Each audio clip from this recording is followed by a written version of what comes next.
Hi guys, this is your very own Loggerhead in its first video।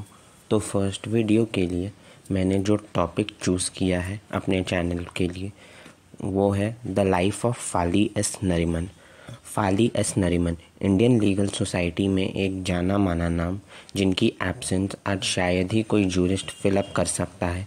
आइए जानते हैं Indian legal community के Bhishma Pitamah Fali Sam Nariman के बारे में।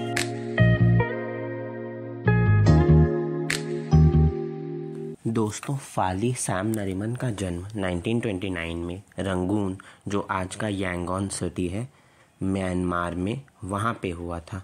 कुछ साल बाद ही इनकी फैमिली शिमला शिफ्ट हो गई और वहीं के बिशॉप कॉटन स्कूल से इन्होंने अपनी स्कूलिंग पूरी की। आगे चल के ये मुंबई गए और सेंट जेवियर्स कॉलेज से इकोनॉमिक्स और हिस्ट्री सब्जेक्ट से इन्होंने अपनी ग्रेजुएशन कंप्लीट की। 1950 में गवर्नमेंट लॉ कॉलेज मुंबई से इन्होंने अपनी LLB की डिग्री कंप्लीट की।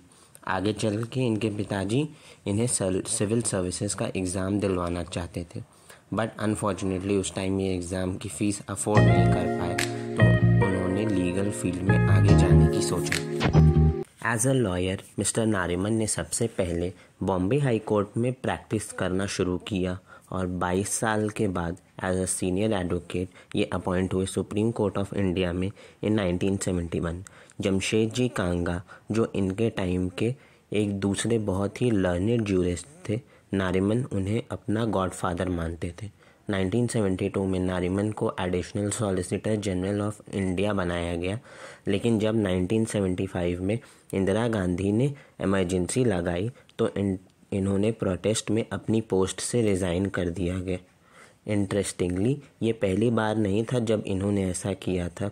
इसके बाद जब नर्मदा डिसलोकेशन केस में इन्हें as a lawyer Gujarat government को सपोर्ट करना था, तब भी इन्होंने करप्शन के चार्जेस लगा के गुजरात गवर्नमेंट को सपोर्ट करने से मना कर दिया था। मिस्टर नारिमन ने बहुत सारे फेमस केसेस लड़े, बट एक फेमस केस जिनके लिए उन्हें जाना जाता है वो है 1984 की भोपाल गैस ट्रेजेडी का केस, जिसमें इन्होंने यूनियन कार्बाइड की तरफ से केस लड़ा था।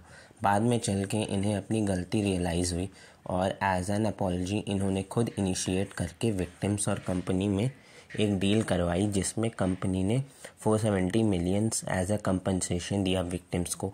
इंटरेस्टिंग बात ये थी कि उन्होंने ये डील कोर्ट से बाहर अपने दम पे करवाई, ना कि किसी 1999 से 2005 या मिस्टर नारिमन राज्यसभा में as a president appointed member भी रहे। मिस्टर नारिमन ने इंटरनेशनल लीगल कम्युनिटी में भी काफ़ी इंपॉर्टेंट रोल्स प्ले किए, जैसे कि 1994 से International Council for Commercial Arbitration के प्रेसिडेंट, member of London Court of International Arbitration since 1988।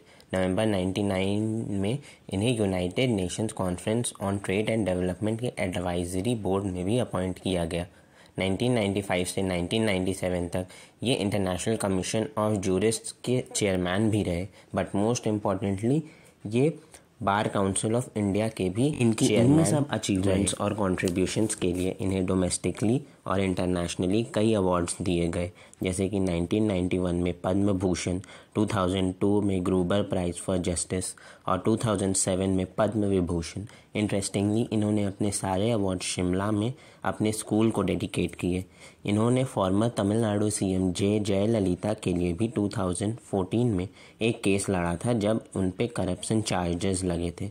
Mister Nariman के सम्मान में एक अवार्ड भी है, Vis Moot court east Fali Nariman award, जो कि एक अवार्ड मिलता है वियना ऑस्ट्रिया में फॉर बेस्ट रिस्पोंडेंट्स मेमोरेंडम। इन्होंने अपनी ऑटोबायोग्राफी भी लिखी, बिफोर मेमोरी फेड्स, जो कि जून 2010 में पब्लिश हुई थी। फाइनली पिछले साल 21 फरवरी को इस लीगल प्रोडिगी का देहांत हो जाता है। ये अपने पीछे अपनी वाइफ वापसी F नारिमन और अपने 2 बच्चों रोहिंटन और अनाहिता को छोड़ के जाते हैं। मिस्टर नारिमन के बारे में जितना बोला जाए उतना कम है, लेकिन एक बेसिक आइडिया दिया मैंने आपको उनकी लाइफ के बारे में। आई होप ये मेरा फर्स्ट वीडियो आपको पसंद आया होगा। Please do like, share and subscribe ताकि मुझे ऐसे ही मोटिवेशन मिले बार वीडियोस बनाने के लिए। डिस्क्रिप्शन बॉक्स चेक कर लेना। मिलते हैं नेक्स्ट वीडियो में।